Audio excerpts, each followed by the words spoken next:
रहने वाले लोगों से बनता है। लेकिन क्या हो जब घर के लोग ऐसे हो। सारा दिन खाती रहती हो, सोती रहती हो, कोई काम नहीं है तुम्हारे पास। ऊपर से बहू के आ जाने के बाद तो तुम और निकम्मी हो गई हो। दिखावे के लिए हाथ में माला पकड़ ली है, बाकी कोई काम नहीं करती। अरे कैसी बात कर रहे हैं? अब तो बहू आ गई है, अब तो मेरी बेइज्जती करना बंद कर दीजिए। जैसे तैसे मेरी तो जिंदगी कट गई गालियां खा खा कर। अरे उस बेचारी को तो छोड़ दीजिए। तभी बेटे के जोर जोर से चिल्लाने की आवाज आती है। कहा था ना तुमसे रिजाइन कर दो, क्यों नहीं किया? और ये पर्स लटका कर कहाँ निकली? चलो कमरे में काम करो घर का। बहू बेटे की लड़ाई सुनकर सास ससुर बाहर आ जाते हैं। सामने खड़ी होती है नई नवेली बहू रीमा। देख लीजिए माँ जी, शादी से पहले तो मेरे माँ पापा के सामने कहा था कि शादी के बाद नौकरी करने देंगे, लेकिन अब क्या कह रहे हैं? तो तुम माँ जी को क्यों बोल रही है बहू? तब उसका मन रहा होगा, अब नहीं है। पर पिताजी, उसके मन से मेरा करियर तो नहीं चल सकता ना। ससुर को बहू की बात पर गुस्सा आ जाता है। वो बेटी की तरफ देखता है। पापा से जबान लड़ाती है, रुक। ये बोलकर वो पत्नी को खींचकर कमरे में ले जाता है और बंद कर देता है। ये सब देखकर सास दुखी हो जाती है। पति के जाने के बाद सास बेटी से कहती है, देख बेटा, अब जमाना कुछ और है। तेरे पिता ने घर में औरतों की कद्र नहीं की, लेकिन तू ऐसा ना बन। शहर की समझदार पढ़ी लिखी लड़की से शादी की है तूने, उसका ख्याल रखा कर, तमीज से पेश आया कर। जा, बहू को कमरे से बाहर ले आ। लेकिन बेटा नहीं मानता और बहू कमरे में सारा दिन बंद रहती है। शाम को बेटा बाहर जाता है कि सास चाय और बिस्कुट लेकर बहू के कमरे में जाती है। बहू बेटा ये ले, चाय पी ले। रो रो कर कैसी शक्ल बना ली है बेटा। माँ जी, ये कैसे लोग हैं? आप कैसे मैनेज कर रही हैं? ऐसे थोड़ी ना होता है माँ जी। घर की औरतों को तो पिताजी और ये इंसान समझते ही नहीं। क्या करूं बेटा, मैंने तो जैसे तैसे सह लिया, लेकिन तू ना सहना। दोनों बात कर ही रहे थे कि ससुर आ जाते हैं। अच्छा, तो अब बहू को भड़का रही हो? बहुत दिन हो गए मार खाए, अब क्या बहू के सामने खाओगे? जाओ यहाँ से, और जरूरत नहीं है ज्यादा इस लड़की को सर पर चढ़ाने की, समझी? बहू को ससुर की बात पर गुस्सा आ जाता है, लेकिन वो कुछ नहीं कहती। आए दिन बहू देखती है कि कैसे उसकी सास और उसके साथ उसका ससुर और पति गंदा व्यवहार करते हैं। फिर एक दिन, ये क्या बनाया है? खाना बनाना नहीं आता क्या? ये बोलकर वो खाने की भरी सारी थाली फेंक देता है। अरे बेटा कोई बात नहीं, शांत हो जा, मैं अभी बाहर से कुछ मंगवा देता हूँ। हाँ पापा, ऑर्डर करिए। ऐसे खाने से तो पेट भरने से रहा। वैसे खाना तुमको बनाना आता नहीं और बाहर जाकर नौकरी करना चाहती हो। अरे तुम जैसे को तो पूछते भी नहीं है बाहर। बहू को पति की बात पर गुस्सा आता है, तभी सास बोल पड़ती है। तेरे से ज्यादा पढ़ी लिखी है, वो तो तूने इसे कहा था कि तू नौकरी करने देगा तो तुझसे शादी कर ली, वरना ना ही करवाते इसके माँ बाप तुझसे शादी इसकी। और कमाती भी ये तेरे जितना ही है बेटा। बहू हैरान रह जाती है कि जो सास खुद के लिए एक बार भी खड़ी नहीं हुई, वो उसके लिए बेटे को भी भला बुरा सुना रही है। उसकी नज़र में सास की इज्जत और बढ़ जाती है। वो सास को देखकर ये सब सोच ही रही थी कि उसके कान में एक जोर से चांटे की आवाज आती है। किसको किसको मार पड़ी? वो देख ही रही होती है कि उसकी नज़र जमीन पर बैठी सास पर पड़ती है। अभी तो धीरे से मारा, फिर जुबान खोली ना तो ऐसा मारूंगा कि कान के पर्दे फट जाएंगे। सास रो रही थी। बेटा और पति वहां से चले जाते हैं। पिताजी अच्छा किया माँ को जोर का चांटा लगाकर, आगे से जबान खोलने से पहले 4 बार सोचेंगी। बड़ी आई। दोनों हंसते हुए वहां से निकल जाते हैं। बहू सास को उठाती है और पानी देती है। मैंने ये दिन रोज देखे हैं बहू, लेकिन तू नहीं सहना। तू अपना जीवन अपने अनुसार जीना। शादी के वक्त मैंने तेरी माँ से बात करने की कोशिश की थी, उन्हें बताया था, लेकिन वो नहीं मानी। बहू सास को पकड़कर रोने लगती है। वो इसलिए नहीं मानी क्योंकि वो मेरी सगी माँ नहीं है। माँ जी, जिस तरह से आप मेरे लिए खड़ी हुई हैं ना, मेरी माँ भी नहीं हुई। बेटा मैं तेरा भला चाहती हूँ, तू नौकरी इस घर में रहकर तो नहीं कर पाएगी। एक काम कर, इस घर से चली जा, पैसे कमा और खुश रह। माँ जी, हो सकता है कल तक मैं आपके इस फैसले को मान जाती, लेकिन आज नहीं। माँ जी, आप यहाँ इस नर्क को झेले और मैं आपको छोड़कर चली जाऊं? नहीं, कभी नहीं। अगले रोज, सुनिए, वो क्या है ना, मुझे कुछ कपड़े और गहनों की ज़रूरत है, तो ज़रा पैसे दीजिए ना। अब आप घर के मर्द हो तो पैसे तो आपसे ही मांगूंगी ना। बुरा तो नहीं लग रहा ना आपको? नहीं नहीं, बुरा क्यों लगेगा। ये लो कार्ड, कर लेना शॉपिंग। अगले रोज, बिजली का बिल आया है 10,000 का, भर दीजिएगा। इतना बिल कैसे आ गया? बेटा वो क्या है ना, सारा दिन बहू घर में रहती है तो कमरे में एसी और टीवी चलता रहता है। अब कम से कम बाहर जाए तो 4 पैसे कमा कर लाए। लेकिन हम लोगों को थोड़ी ना औरत की कमाई खानी है, वो तो मर्द ही करता है ना। पति पर्स देखता है और फिर हाँ माँ, ठीक बोल रही हो। खैर चलता हूँ, ऑफिस का वक्त हो गया है। पति ऑफिस से पिता को फोन करता है। पापा, घर के खर्चे तो बढ़ते ही जा रहे हैं, ऊपर से महंगाई आप देख रहे हैं। मैं सोच रहा हूँ क्यों ना मीना को नौकरी के लिए हाँ कर दूँ, 4 पैसे ही लाएगी ना घर में। वो तो तू ठीक बोल रहा है, लेकिन ये औरत की जात, कल को 4 पैसे कमाने लगे तो यह नहीं कि सर पर चढ़कर नाचे। हाँ पिताजी, बात तो सही है। वो तो आप हैं जो माँ को मुट्ठी में रखा है, वरना मेरी वाली तो। खैर, सोचते इस बारे में। शाम को पूरा परिवार साथ बैठा होता है। वो कल पनीर की सब्जी बनानी है तो थोड़े पैसे देकर जाना। और हाँ, कीर्तन भी रखा है संडे को, उसके लिए सामान की लिस्ट बना दी है, ले आना। पापा को दे दो, वो ले आएंगे। अरे पापा कहाँ से ले आएंगे, मेरे पास नहीं है पैसे वैसे। लो, पैसे ही नहीं है?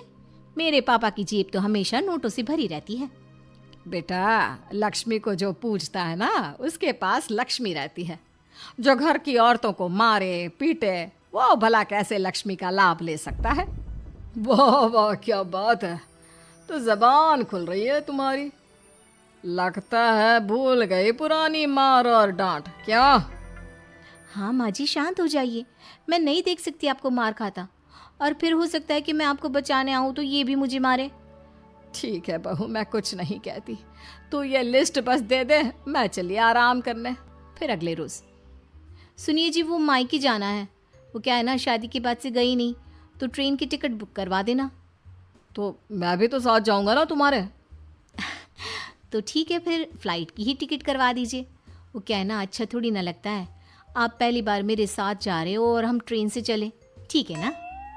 पति ऑफिस जाता है, जहाँ उसका दोस्त कहता है, अरे क्या हो गया यार, परेशान सा दिख रहा है। तेरी तो नई नई शादी हुई है, भाभी परेशान कर रही है क्या? अरे नहीं यार, तू तो जानता है थोड़ी सी कमाई में घर चलाना मुश्किल हो रहा है। तू कैसे मैनेज करता है यार? कैसे क्या यार, तू जानता है ना मेरी बीवी रिया को, वो टीचर है, फिर घर में ट्यूशन करती है, साथ में बच्चे भी पढ़ लेते हैं। यार, घर नाम की गाड़ी दोनों पहियों के साथ चलने से ही चलती है। वो भी कमाती है और मैं भी, और चल रहा है घर बस। पति को दोस्त की बात समझ में आती है, लेकिन पिता का ज्ञान कैसे भूल सकता था। भाई, कल को सर पर चढ़कर नाचने लगी तो। शाम को घर आता है, जहाँ उसकी बुआ और उसका बेटा बैठे होते हैं। अरे आ गया लल्ला, कैसा थका थका सा लग रहा है, सब ठीक है ना? नमस्ते बुआ, कैसे आना हुआ? कैसा है रमेश? भाई को तो भाई की याद ही नहीं आती। अरे नहीं नहीं भैया, याद नहीं आती तो यहाँ कैसे आता। ये लीजिए मेरी शादी का कार्ड, जरूर आना। पति कार्ड खोलता है। डॉक्टर रश्मि?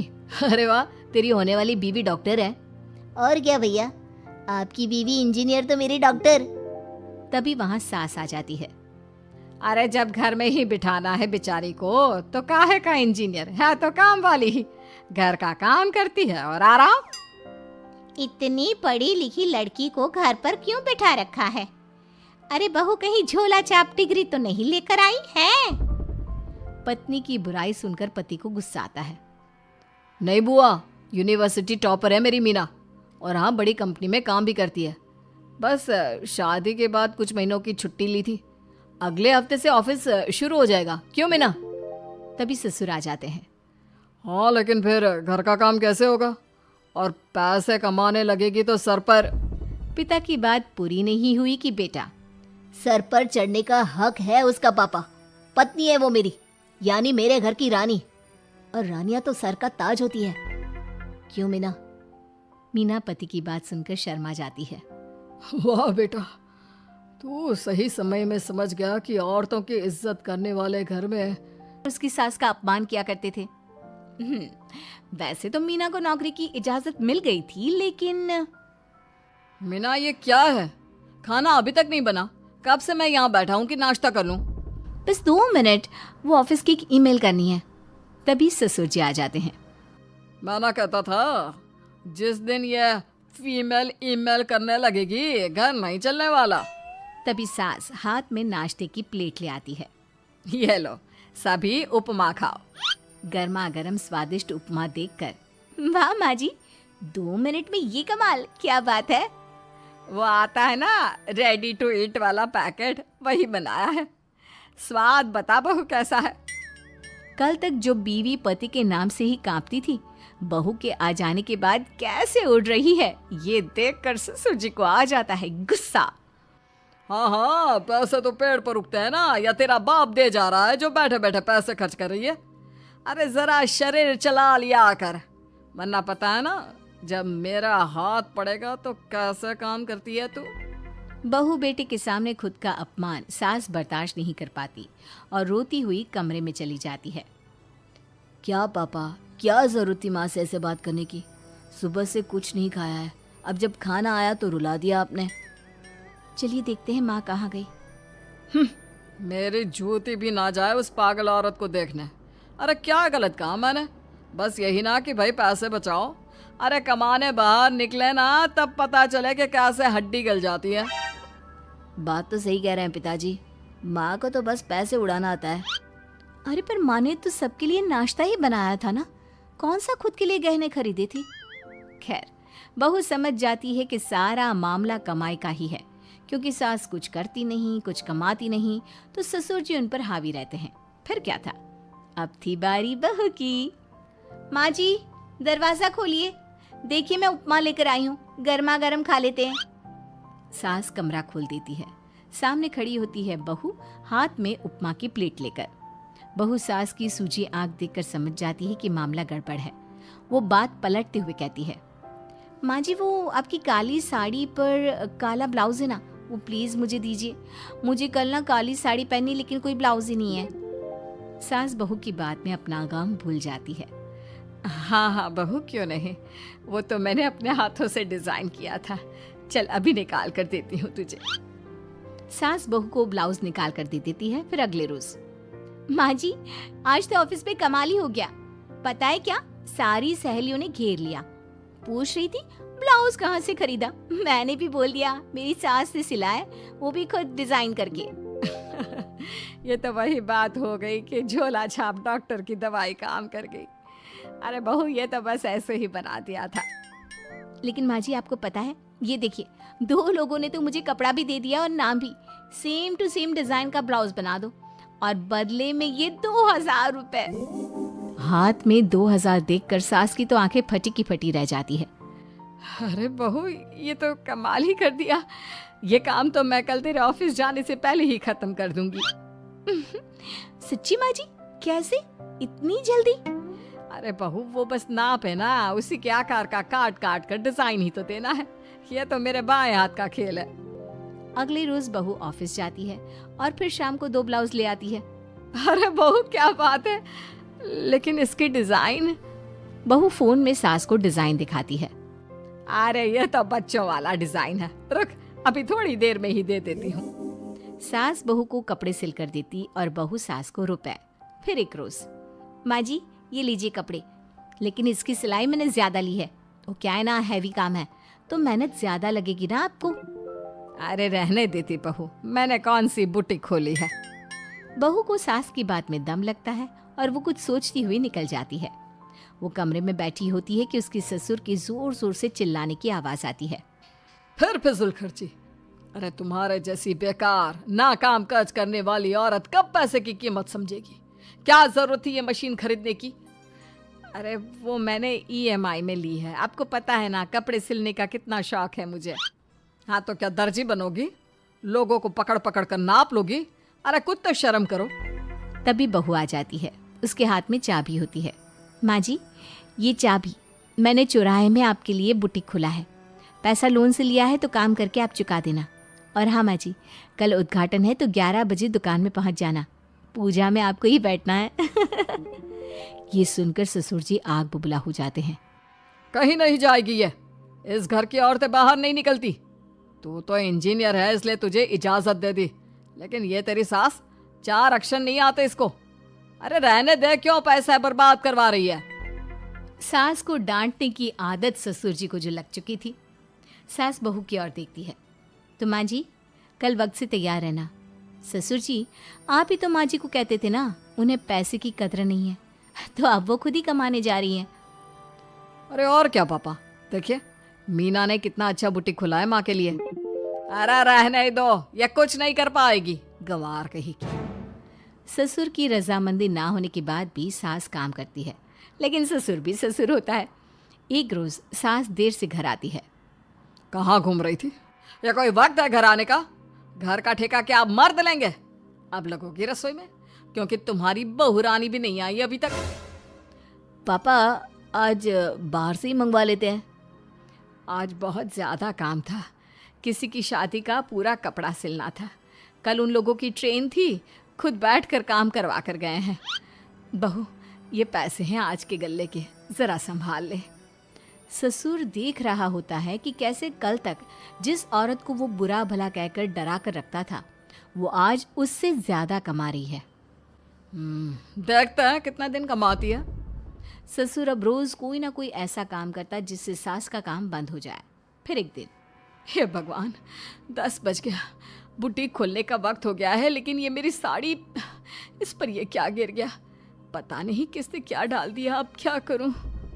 सास दोबारा अलमारी से दूसरी साड़ी निकालती है, फिर उसे प्रेस करती है और किसी तरह बुटीक पहुंचती है, जहां पहले से ही कस्टमर खड़े होते हैं। अरे क्या हो गया? लगता है काम चल गया तो मैडम के भाव बढ़ गए। पता है, इस धूप में पिछले आधे घंटे से खड़े हैं। पता होता तो वो बगल वाली शॉप में ही दे देते। अरे माफ़ करिएगा, वो क्या हुआ ना, तैयार होकर निकल ही रही थी कि साड़ी में सॉस गिर गया। दोबारा साड़ी चेंज की तो आप आई। ठीक है, लेकिन अब आ गई है तो ज़रा जल्दी से कपड़े दे दो, हमें जाना है। सास को कस्टमर की बात बुरी लगती है, लेकिन क्या करती, वो जल्दी से सभी को सारा सामान देकर विदा करती है। सारा दिन काम करती है। वो निकल ही रही थी कि एक कस्टमर आती है। जी वो मेरी साड़ी है ना शादी की, उसका लहंगा बनवाना है। हाँ हाँ, क्यों नहीं, बनवा लो। शादी की साड़ी के साथ इमोशंस जुड़े होते हैं। बिल्कुल सही बोला आपने। परसों मेरी शादी की सालगिरह है तो ज़रा बना देना। अरे नहीं, इतनी जल्दी कहाँ तैयार होता है शादी का लहंगा? कम से कम 4 दिन तो। देखिए, आप 2 दिनों में जितना कमाती है ना, वो मैं आपको 1 दिन में दे दूंगी। बस मेरी ये शादी की साड़ी का लहंगा बना दीजिए। सास को भी अब पैसे की लालच आ जाती है। वो सोचती है कि वैसे भी कोई अर्जेंट काम नहीं है तो वो मैनेज कर लेगी। अब ठीक है, नाप दे दीजिए। औरत नाप देकर वहाँ से चली जाती है। सास सोचती है कि घर जाकर रात में काम करेगी। ये सोचकर वो उस औरत की शादी की साड़ी घर ले आती है। वाह, अब काम घर पर भी ले आ रही हो। हाँ, लेकिन घबराइए नहीं, घर के काम में कोई असर नहीं होगा। सास घर का काम करती है, बहू के साथ खाना बनाती है, खिलाती है, और फिर क्या बात है सासू माँ, बड़ी जल्दी जल्दी काम कर रही हैं आज। सास बहू को सारी बात बताती है। क्यों माँ जी, इतनी भी क्या मेहनत करना? अरे बात सिर्फ पैसे की नहीं है, बल्कि उस बेचारी औरत की इमोशंस की भी थी। ये उसकी शादी की साड़ी है ना। ससुर पास खड़ा सब सुन रहा था। अब देखो, बहुत काम करने का शौक है ना। कैसे भरे बाजार तुम्हारी दुकान, खुद तुम बंद करोगी। जब सास पूरी रात काम करके सुबह लेटती है, मौका देखकर ससुर कैंची से साड़ी को काट देता है। अगली सुबह, चलो, कल आधा लहंगा सिला था, आज पूरा करके शाम को ही उसे उसका लहंगा सौंप दूंगी। लेकिन ये क्या, सास जैसे ही लहंगा उठाती है, लहंगा तो फटा होता है। वहीं ससुर छुपकर सास को देख रहा था। हाय रे, ये किसने किया? ससुर छुपकर हंस रहा था। बहू देख लेती है और ससुर के पास जाती है। पिताजी, आपसे ऐसी छोटी हरकत की उम्मीद नहीं थी। आप खुद ही दुकान बंद करेगी? ससुर वहाँ से चला जाता है। सास भी वहाँ आ जाती है। वो समझ जाती है कि उसके पति ने ही साड़ी पर कैंची चलाई है। लेकिन फिर शाम को, जी वो मेरा लहंगा तैयार हो गया? हाँ जी, मैं तो कहती हूँ कि आप एक बार लहंगा पहन कर भी देख ले। औरत लहंगा पहन कर आती है और खूब खुश हो जाती है। अरे ये लहंगा है ना अंकल जी कमाल का, आंटी जी ने बनाया है, बिल्कुल लेटेस्ट डिज़ाइन। औरत सास को ढेर सारे पैसे देकर चली जाती है। लेकिन मैंने तो ये औरतों का फैशन है, कहीं से सिल दो या कहीं से काट दो, फैशन ही होता है। चलिए शाम का खाना मेरी तरफ से, आज आपका जन्मदिन है ना, रिटर्न गिफ्ट तो बनता ही है। रही थी, मिलजुल कर रह रही थी, लेकिन कहते हैं ना, दुख के दिन नहीं टिके तो सुख के दिन कैसे। अरे मंगलू, कहाँ है? कितने दिनों से गांव नहीं आया माँ की खोज खबर लेने। तभी मीना आ जाती है। अरे दादी साहब, कैसे आना हुआ? बताया नहीं हम स्टेशन आ जाते। ये बोलते हुए मीना अपनी दादी सास के पैर छूने के लिए झुकती है कि दादी सास जोर की लात मारती है। मेरी आई कैसे आना हुआ? मेरे पति का मकान है ये, और तेरे बाप ने क्या दिया जो तू पूछ रही है, हैं? और ये क्या पहना है? न साड़ी न सर पर पल्लू, बात बात पर जबान खुलती है। दादी सास बोलना रोक ही नहीं रही थी।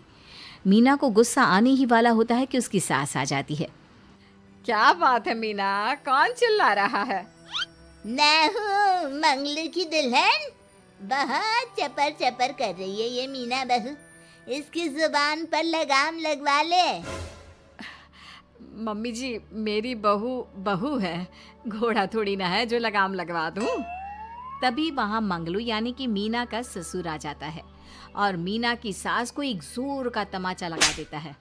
वाह, जुम्मा 2 दिन हुआ नहीं कमाना शुरू किए, मेरी माँ के सामने होशियार बन रही है। मैंने बुलाया है माँ को, ये रहेंगी तो कम से कम इस घर की औरतें औकात में रहेगी। अरे जब से कमा रही है सर पर चढ़कर नाच रही है। चिंता न कर मंगलू, मैं आ गई हूँ ना, दोनों को लाइन में लगा कर रखूंगी। दोनों बहू ने मेरे मंगलू की जिंदगी खराब कर रखी है। तभी वहाँ पोता यानी कि मीना का पति आ जाता है। पोता जो कि दादी का दीवाना था। दादी दादी, मुझे क्यों नहीं बताया कि आप आने वाले हैं? मैं गांव आ जाता कार लेकर आपको लेने। अरे तू तो जानता ही है, कार में बैठ नहीं पाती। पता नहीं बहुत दिनों से लग रहा था कि तू और मंगलू परेशान है। आज मन नहीं माना तो आ ही गई मैं। देख यहाँ आकर पता लग रहा है। क्या पता लग रहा है दादी? यहाँ तो सब ठीक है, किसी को कोई परेशानी नहीं है। क्यों माँ, क्यों मीना, क्या हो गया? इन दोनों को क्यों परेशानी होगी? इन लोगों ने तो परेशान करके रखा है। माँ और मीना के बारे में कैसी बात कर रहे हैं पापा? क्या हो जाता है आपको रह रहकर? तू तो खाना बना बना कर बेशर्म हो गया है, लेकिन मैं नहीं। मेरी माँ आ गई है अब इस घर में, अब यहाँ सब वैसे ही रहेंगे जैसा मैं चाहता हूँ। देख मंगलू, तेरी बहू काम करती है तो मुझे कोई लेना देना नहीं है, लेकिन मेरी बहू कोई दर्जी का काम नहीं करेगी, साफ साफ बोल रही हैं। लेकिन दादी साहब, वो तो बहुत अच्छा बुटीक चला रही हैं। बहुत अच्छा चला रही है, लेकिन हम लोगों ने अपने घर की बहू से ना काम नहीं करवाना। अरे इसके बाप को शादी के वक्त ही बोल दिया था, और इसके बाप जिन्होंने दहेज में एक साइकिल दी थी ना, कैसे हाथ जोड़कर कह रहा था, मेरी बेटी आपके घर आ गई, इससे सौभाग्य कुछ नहीं। अब देखो इसकी बेटी, बहू आ जाने के बाद सर पर चढ़ रही है मेरे मंगलू के। मीना जो कि सास की बुराई सुनकर परेशान हो जाती है। दादी सा छोटा मुंह बड़ी बात। लेकिन क्या पिताजी ने आपको बताया नहीं? सासू माँ ने अपने पैसे से ससुर जी के जन्मदिन में कार दी थी। ससुर जी इतने साल से स्कूटर से जाते थे, अब कार से जाते हैं। क्यों ससुर जी, बताया नहीं आपने? क्यों रे मंगलू, कार ले ली तूने? मुझे तो तू पैसे भी नहीं भेज रहा। 2 महीने से कैसे कैसे दिन काट रही थी और तू यहाँ कार से घूम रहा है। आप भी सासू माँ को अपने बैंक अकाउंट की डिटेल दे दीजिए दादी साहब, वो डाल दिया करेंगी पैसे आपके अकाउंट में। क्यों सासू माँ? मंगलू यानी कि मीना का ससुर, जिसने अपनी माँ को गांव से सिर्फ अपनी बीवी को लगाम लगाने के लिए बुलाया था, ये सब देखकर जोर से चिल्लाता है। मीना बहू, चलो दादी सास आई है, ये नहीं कि खाने पीने का इंतजाम करे। अरे माँ, तू भी किन लोगों की बात में आ रही है? चल मेरे साथ मेरे कमरे में चल। ससुर अपनी माँ को लेकर कमरे में चला जाता है और दोनों बैठकर वैसे ही पंचायत शुरू कर देते हैं जैसे कोई बहू अपनी माँ से सास की बुराई कर रही हो। देख मंगलू, गलती तो तेरी ही है जो तूने घर की जनानियों को काम के लिए बाहर निकाला। दूसरे तेरे पापा को देखा था, कभी मुझसे फालतू बोलते। अरे मरते दम तक तेरा बाप मेरी मुट्ठी में रहा है, यही सिखाया था मैंने तुझे। क्या बोलूं माँ, जब से ये मीना बहू घर आई है ना, इसने घर का सारा इतिहास भूगोल बदल कर रख दिया है। उस तितली से तो मैं बाद में निपटूंगी, पहले तेरी वाली को तो ठीक कर दूं। अरे बहू क्या आ गई, खुद को टाटा अंबानी समझने लगी है। माँ देख, जो भी हो, इस बात को याद रखना कि हमारे घर की परंपरा क्या है।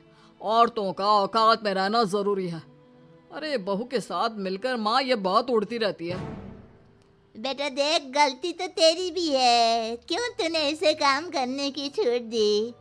मारना भी कम कर दिया है तूने इसे, वरना पहले आती थी तो बहू का कोई ना कोई हिस्सा सूजा हुआ या काला ही दिखता था। देखकर तसल्ली मिलती थी कि तूने कंट्रोल कर रखा है। इस बार तो काला और सूजा छोड़, अच्छी खासी चमकती दिख रही है ये। अब क्या बताऊं माँ, गलती तो हो गई है। हाँ, वो कार देखकर पिघल गया होगा ना तू। अरे बेटा, औरतों को मुट्ठी में रखा कर। शान की साइकिल ज्यादा अच्छी कुत्ता बनकर कार चलाने से, समझा? मीना का ससुर अपनी माँ की बात को सुन रहा था। बस माँ, जो गलती हो गई मिट्टी डाल उस पर। अब बस तू ना घर पहले जैसा करके जाना। ये सब ना बहू का किया धरा है, समझी? मतलब बहू को ठीक करना है तो बहू की बहू को लगाम लगाना होगा। ठीक है। दोनों माँ बेटा बातें करके सो जाते हैं। सोने के बाद अगली सुबह मंगलू की बीवी यानी कि मीना की सास, माँ जी उठिए, ये लीजिए गर्म पानी और ये दादुन। चलिए तो याद रहा तुझे, वरना मैंने तो सोचा था कि बहू के चक्कर में पागल ही हो गई होगी बिल्कुल। अरे बहू के चक्कर में पागल होने का क्या मतलब होता है माँ जी? उसने मुझे मेरे पैरों पर खड़ा होना सिखाया है। मैं तो कहती हूँ उसके जैसी मेरी बेटी होती ना, तो शायद मैं बहुत पहले जीवन का मतलब समझ चुकी होती। तो दादी सास को समझ में आ जाता है कि सारा मामला मीना पर जाकर ही ठीक होगा। वो सोच लेती है कि अपनी बहू को छोड़कर पहले मीना को सही करना है। फिर अगले रोज, अरे मेरे पोते के पास तो मेरे पास बैठने का वक्त भी नहीं है, हैं? अरे कैसी बात करती है दादी, तेरे लिए तो मैं नौकरी भी छोड़ दूं। नौकरी नहीं, तू ना बीवी छोड़ दे, खुश हो जाऊंगी मैं। नीरज हैरान हो जाता है कि उसने तो मजाक किया था, दादी ये क्या बोल रही है? कैसी बात कर रही हो दादी, मीना ने तो सारा घर संभाला हुआ है। पहले तो घर गिरा जा रहा था ना। तेरी मीना के आने के पहले ना घर में चूल्हा जल रहा था, ना कोई रोटी खा रहा था। क्यों? नीरज को दादी बीवी के खिलाफ खूब कान भरती है। तू सही कह रही है दादी, औरत पैर की जूती और हाथ की मुट्ठी में ही ठीक लगती है। मीना ने ना सिर्फ घर का माहौल बिगाड़ा, माँ को भी पिताजी की इज्जत करनी छुड़वा दी। अब ठीक बोल रहे हो, घर को बिगाड़ने की मेन जिम्मेदार तो मीना ही है दादी। अभी उसे ठीक किए देता हूँ। तभी वहाँ पिता भी आ जाता है। देख बेटा, तो रोटी कम खाना मंजूर, लेकिन इन औरतों के आगे झुकना मंजूर नहीं। तेरी दादी ने घर की परंपरा बनाकर रखी, मजाल कि मेरा बाप मेरी माँ के सामने कुछ कह लेता। पर पापा, एक बात पूछनी थी। रहने बेटा, तू ना कंफ्यूज है जीवन में। तू ना कंट्रोल कर पाएगा अपनी जनाने को। मंगलू, मेरी तो टिकट ही करा दे गाँव की। तुम लोगों के घर तो मर्दों की कोई इज्जत ही ना है, और ये मेरे घर की परंपरा ना है। मैं चली। अरे ना ना दादी, मैं तो बस देख अब मैं कैसे कंट्रोल करता हूँ इसे कल। फिर अगले रोज मीना ऑफिस के लिए तैयार हो रही थी कि देख मीना, आज मेरे दफ्तर से कुछ लोग खाने के लिए आ रहे हैं, तो शाम के खाने में, लेकिन आज तो मेरी मीटिंग है, फिर घर आने में मुझे देर हो जाएगी। तो मैं क्या करूं? बोला ना शाम को खाना बनाना है तो बनाना है, समझी? मीना को पति की बात अजीब लगती है, पर वो दादी सास के सामने कोई भी ड्रामा क्रिएट करना नहीं चाहती थी। ठीक है, मैं शाम को जल्दी आ जाऊंगी। अच्छा क्या खाना है प्लीज जल्दी से बता दीजिए। पर बेटा तू तो। बहू सास को चुप रहने का इशारा करती है, लेकिन पोते को तो लड़ना था। वो मीना पर जोर से चिल्लाता है, मीना देख, ज्यादा हीरोइन मत बन। आज ऑफिस जा रही है तो जा, लेकिन सुन, तुरंत रिजाइन देकर घर आ जाना। ना मुझे तेरी कमाई चाहिए, ना ही तेरी नसीहत। आज से घर में वही होगा जो मैं चाहूंगा, समझी? अरे कैसे लैंग्वेज बोल रहे हो? ये तुम्हारी बोली नहीं है, कौन सिखा रहा है तुम्हें? तभी दादी सास आ जाती है। क्या बोलना चाह रही है बहू? मैं मुन्ने के कान भर रही हूँ, हैं? हाँ मुझे तो यही लग रहा है, वरना हम लोगों का घर अच्छे से चल रहा था, सभी मिलजुल कर एक दूसरे को इज्जत देकर रह रहे थे। लेकिन अब तभी मीना को उसका पति जोर से डांटता है। सास बेटी बहू की लड़ाई को बर्दाश्त नहीं कर पाती। देख नीरज, बहू को डांटना या फिर बहू के साथ गलत व्यवहार, ये सब मुझसे बर्दाश्त नहीं होगा। वाह रे वाह, सारी जिंदगी जो पति की डांट और मार खाती रही, अब बहू को थोड़ी सी डांट क्या पड़ी, गुस्सा आ गया। हाँ माँ, क्या हो गया? मैंने तो मीना को कहा कि देख नीरज, मेरी बहू को कुछ नहीं कहेगा तू। ये माँ ही होती है जो अपने बेटे को औरतों की इज्जत करना सिखाती है, लेकिन कोई औरत अपने बेटे से बहू को मारना या डांटना सिखाए तो ये शर्म की बात है। मैं नहीं चाहती कि तू औरतों की इज्जत ना करे, जबकि मैं खुद एक औरत हूँ। दादी सास बहू की बात सुनकर शर्म से सर नीचे कर लेती है। सच कहा सासू माँ, एक रानी ही अपने बेटे को राजकुमार की तरह पालती है जो दूसरी औरतों का सम्मान करे। काश दादी सास भी पिताजी को अच्छे संस्कार दे पाती। मीना की बात सुनकर दादी सास उन लोगों से माफी मांगती है। मैं समझ गई बहू, औरतों की बेइज्जती करने को घर की परंपरा समझती थी, झूठी शान समझती थी। वो सब गलत है। औरतों की इज्जत से घर में माँ लक्ष्मी और सरस्वती